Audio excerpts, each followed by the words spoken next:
सबसे पहले बात पंजाब विधानसभा के विशेष सत्र की करेंगे, जिसमें कामकाज के बजाय सिर्फ हंगामा ही हंगामा होता रहा। दरअसल राज्यपाल ने विधानसभा सत्र को अवैध बताते हुए विशेष सत्र की अनुमति नहीं दी थी। बावजूद इसके सरकार ने सत्र बुलाया, जिससे नया सियासी संग्राम शुरू हो गया है। सीएम भगवंत मान ने ऐलान कर दिया है कि वो राज्यपाल के खिलाफ 30 अक्टूबर को सुप्रीम कोर्ट जाएंगे। शब्दावली देखो यार, तू कह रहे प्रधान जी, तू कंप्लीट आज अनारकी है पंजाब, गवर्नमेंट नाम की चीज नहीं। विधानसभा का ये विशेष सत्र वैसे तो 2 दिन के लिए बुलाया गया था, लेकिन हंगामे के बीच एक ही दिन में अनिश्चितकाल के लिए स्थगित कर दिया गया।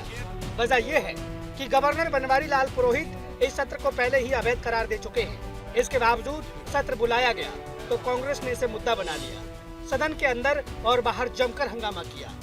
इस विशेष सत्र में सरकार 3 संशोधन बिल पास करने की तैयारी में थी, जिसमें Punjab fiscal responsibility and budget management संशोधन bill, Punjab goods and service tax amendment bill और Indian stamp Punjab amendment bill शामिल है। ये तीनों बिल गवर्नर हाउस में परमिशन के लिए भेजे गए थे, लेकिन गवर्नर की तरफ से इन्हें हरी झंडी नहीं मिली। इससे पंजाब में एक बार फिर गवर्नर और सरकार के बीच तकरार बढ़ गई है। अब पंजाब सरकार गवर्नर के खिलाफ सुप्रीम कोर्ट जाने की तैयारी कर रही है। सुप्रीम कोर्ट की सहमति के बाद ये तीनों बिल दोबारा सदन में पेश करने की बात कह रही है। पता नहीं अगले दिन कोई मेमोरेंडम दे आया या कोई मंच की आया, कहने ना मैं नहीं प्रवानगी दिंदा। स्पीकर साहब सानू सुप्रीम कोर्ट जाना पै गया। कर्जा दसदा मैं किवें चढ़िया,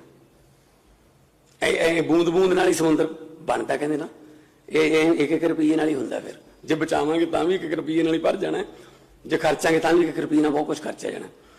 सानू सुप्रीम कोर्ट जाना पे। सीएम भगवंत मान ने विधानसभा में गवर्नर बनवारी लाल पुरोहित पर तीखे प्रहार किए। उन्होंने पूछा, अगर हमें लोगों ने चुनकर भेजा है तो हमें फैसला क्यों नहीं लेने देते। पर ਇਹਦਾ मतलब ये नहीं हैगा कि तुसी चुनी हुई सरकार दे ਕੰਮਾਂ ਨੂੰ हर रोज कोई ना कोई तुसी ਢਿੱਕਾ ਪਾਓ। ਅੱਜ केरला गवर्नमेंट सुप्रीम कोर्ट च फिरदी है जी, गवर्नर बिल नहीं साइन कर रहा। बंगाल वाले सुप्रीम कोर्ट च फिरदे है जी, तमिलनाडु वाले का झगड़ा चल रहा है जी।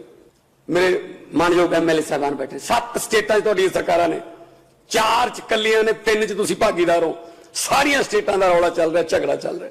गवर्नर इस मामले च आपां नूं इस गल इकट्ठे होना चाहिए।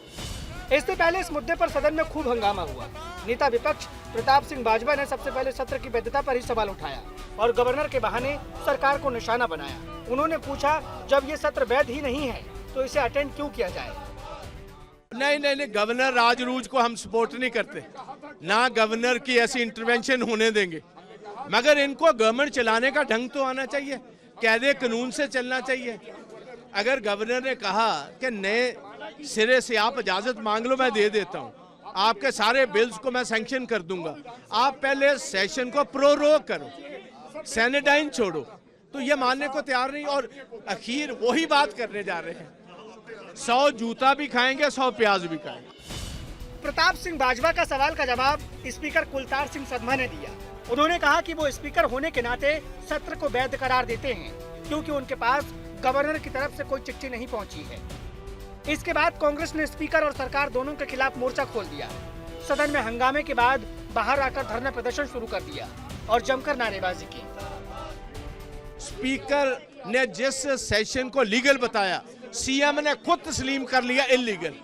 जिस बात को पार्लियामेंट्री अफेयर्स मिनिस्टर अमन अरोड़ा कह रहा सही है, वो बेसिकली गलत, इलीगल है। एंड दिस, और मैं ये कहूंगा, government has fallen flat on its feet. अब सरकार सत्र की वैधता को लेकर सुप्रीम कोर्ट का दरवाजा खटखटाने की तैयारी कर रही है, जिसके बाद ही सत्र के वैध या अवैध होने पर फाइनल फैसला होगा। आज तक ब्यूरो। आज पूरे दिन कांग्रेस पार्टी आक्रामक नजर आई है। सदन के अंदर और बाहर भगवंत मान सरकार पर आरोपों की बौछार करती रही। सदन में हंगामे के बीच कांग्रेस ने SYL का मुद्दा भी उठाया, जिस पर सरकार ने भी तीखा पलटवार किया है। शब्दावली देखो यार, तू कह रहे प्रधान जी, तू 750 करोड़ रुपया तो साल का ये पब्लिसिटी पर खर्च करते हैं, तब भगवंत मान को कभी याद नहीं आया। सर मिस्टर बैठ जाओ।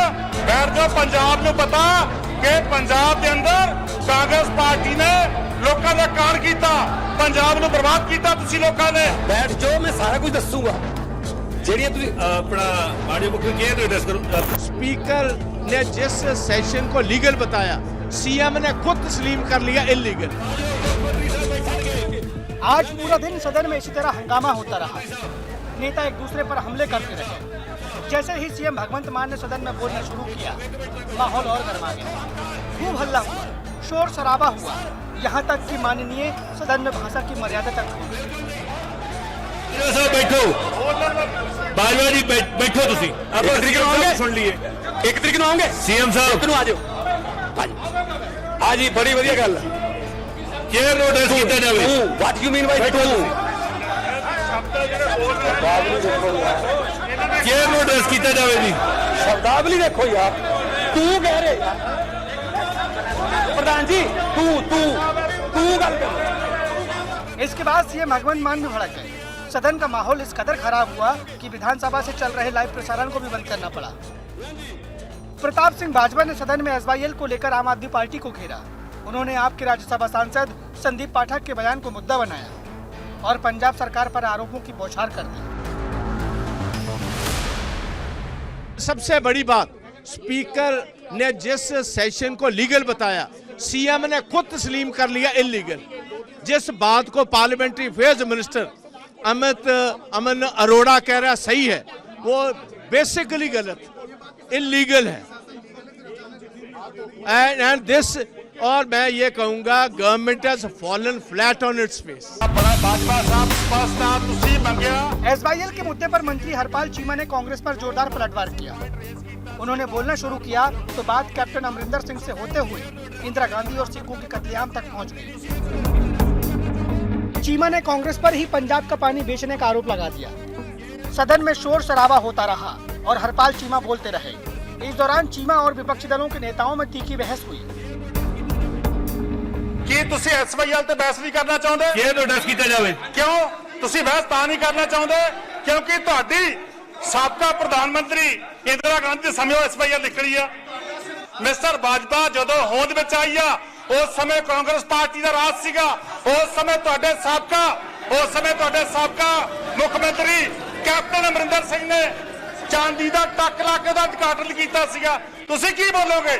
ਤੁਸੀਂ ਕਿਹੜੇ ਮਸਲੇ ਤੇ ਬੋਲੋਗੇ? ਪੰਜਾਬ ਦਾ ਪਾਣੀ ਤੁਸੀਂ ਵੇਚਿਆ, ਆ ਬੈਠਾ ਦੂਜੇ ਪਾਸੇ ਅਕਾਲੀ ਦਲ ਵਾਲੇ, ਉਹਨਾਂ ਨੇ ਹੋਟਲ ਬਣਾਏ ਨੇ, ਤੁਸੀਂ ਕਿਹੜੇ ਮੁੱਦੇ ਬੋਲੋਗੇ? हंकार देखो, हंकार। जब तक सदन की कार्रवाई चली, इसी तरह हंगामा होता रहा। सबसे ज्यादा बवाल एसवाईएल के मुद्दे पर हुआ। इस मुद्दे पर विपक्षी नेता आक्रामक हैं, तो वहीं सरकार भी जोरदार पलटवार करने में लगी है। आज तक ਬਿਲਕੁਲ ਨਹੀਂ। पंजाब के सीएम भगवंत मान ने लुधियाना में टाटा स्टील प्लांट की नींव रखी और इसे जमशेदपुर के बाद देश का सबसे बड़ा स्टील प्लांट बताया जा रहा है। इस प्लांट के लगने से करीब 2600 लोगों को रोजगार मिल जाएगा। इस मौके पर सीएम भगवंत मान ने कहा है कि पंजाब के युवाओं के हाथों में नशे के टीके की जगह काम पर जाने वाला टिफिन होना चाहिए। टाटा स्टील प्लांट में सबसे पहले रोजगार उन लोगों को मिलेगा जिन्होंने अपने गाँव की जमीनें दी हैं। अब आपको मिलवाते हैं चंडीगढ़ की रोलर कोस्टर गर्ल जानवी से। ये न सिर्फ स्केटिंग के साथ साथ आसानी से चलती फिरती हुई घूमती भी हैं, बल्कि स्टंट भी बड़े मज़े से कर लेती हैं और भांगड़ा की धुन पर झूम भी लेती हैं। खुद देख लीजिए।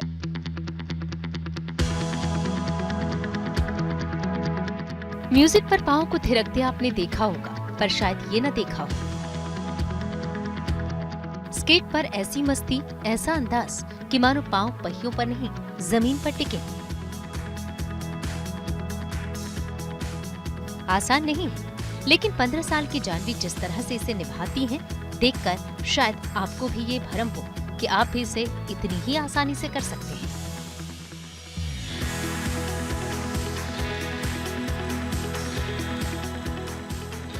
जानवी न सिर्फ स्केट्स के साथ आसानी से चलते फिरती हैं, घूमती हैं, बल्कि स्टंट भी करती हैं और भांगड़ा की धुन पर झूम भी लेती हैं।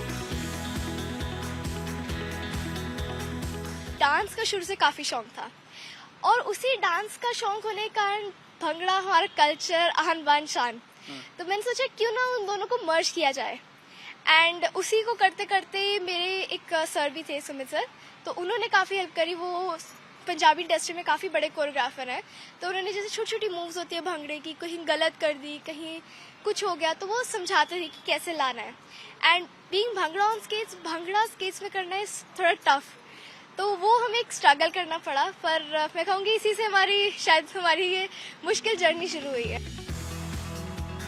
जानवी बताती हैं कि जब वो 9 साल की थीं तो शौकिया तौर पर रोलर स्केटिंग के लिए उन्होंने जिद की थी। पिता ने जिद पूरी की और इस जिद को जुनून की हद तक ले जाने में उनकी पूरी मदद की। रोलर स्केटिंग करते हुए वो कई बार गिरी और चोट भी लगी, लेकिन उन्होंने हिम्मत नहीं हारी और इसी का नतीजा है कि वो इंडिया बुक ऑफ रिकॉर्ड में स्केटिंग करते समय नीचे की ओर फिसलने की अद्भुत उपलब्धि और स्केट्स पर भांगड़ा करने वाली सबसे कम उम्र की लड़की के रूप में अपना नाम दर्ज करा चुकी है। भांगड़ा अचानक से ही आया है। डांस का इसको बहुत शौक था, ठीक है। डांस ये हमेशा जब भी स्केट्स पे होती थी डांस करती रहती थी, ठीक है।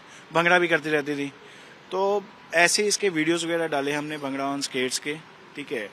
और वीडियोस वगैरह डाल के देन हमने उसको इम्प्रूव करने के लिए कि भंगड़ा ऑन स्केट्स को और इम्प्रूव करें, वीडियोस ढूंढते हैं और कि ठीक है कैसे इम्प्रूव कर सकते हैं। जब ढूंढने लगे पता लगा कोई और है ही नहीं, देन वी रियलाइज कि she is the only one जिसने भंगड़ा ऑन स्केट्स इंट्रोड्यूस किया।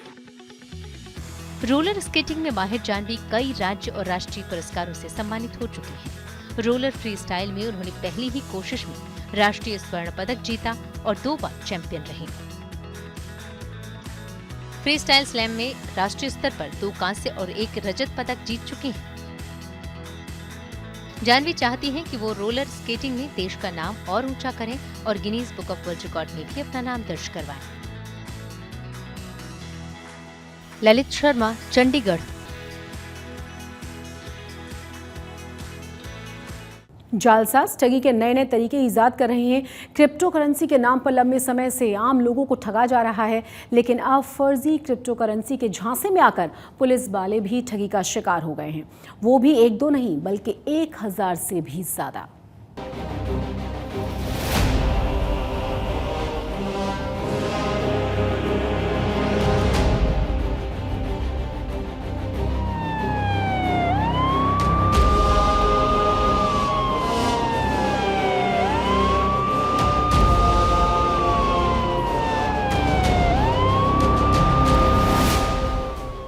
चोरी हो, लूट या फिर फ्रॉड, आम आदमी जब ऐसे अपराध का शिकार होता है तो पुलिस का रुख करता है।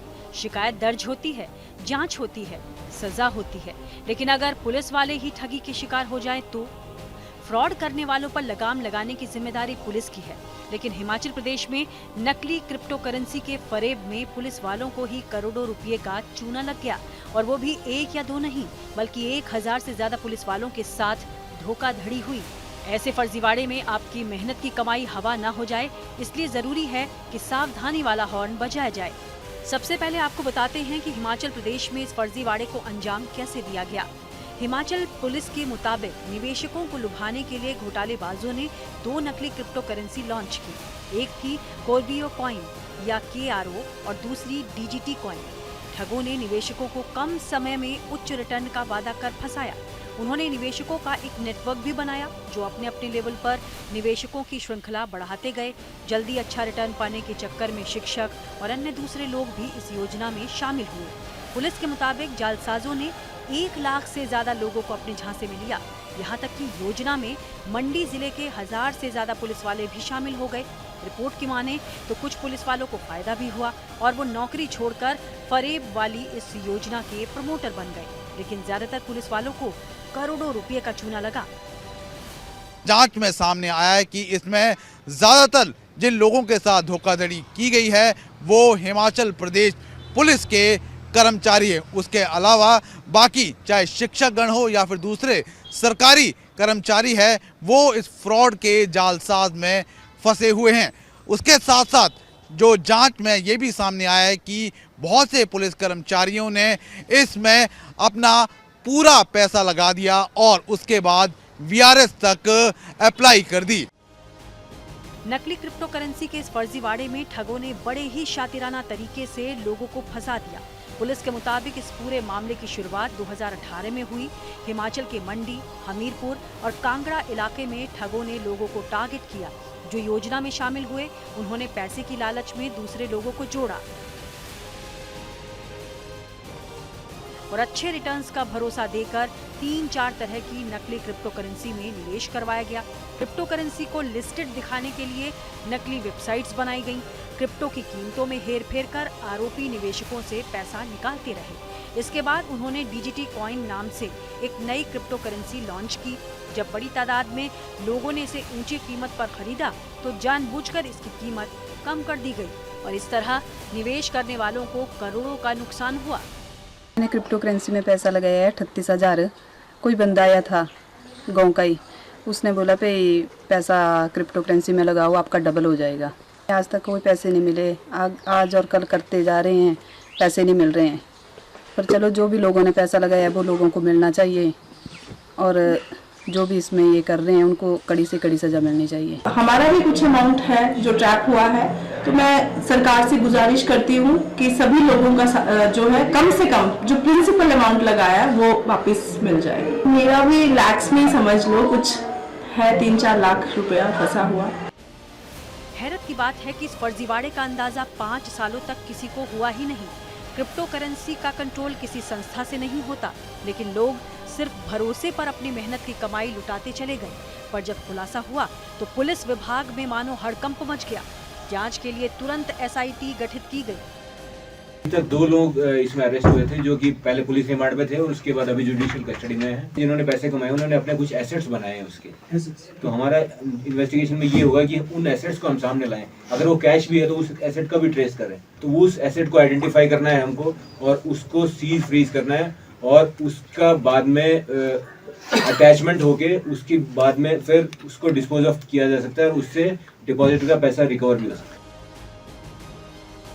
ये फर्जीवाड़ा इतना बड़ा है कि लोगों के पैरों के नीचे की जमीन हिल गई है। आम आदमी के अलावा पुलिस वालों के करोड़ों रुपए हवा हो गए हैं, इसलिए पुलिस तेजी से कार्रवाई में जुटी है। पुलिस ने जिस तरह से जांच को आगे बढ़ाया है उसमें अभी तक 2 लोगों की गिरफ्तारी की जा चुकी है, जबकि मुख्य आरोपी सुभाष फिलहाल अभी पुलिस की गिरफ्त से बाहर है। बताया जा रहा है कि सुभाष जो मुख्य आरोपी है, यानी कि इस पूरे रैकेट का सरगना है, वो विदेश भाग गया है।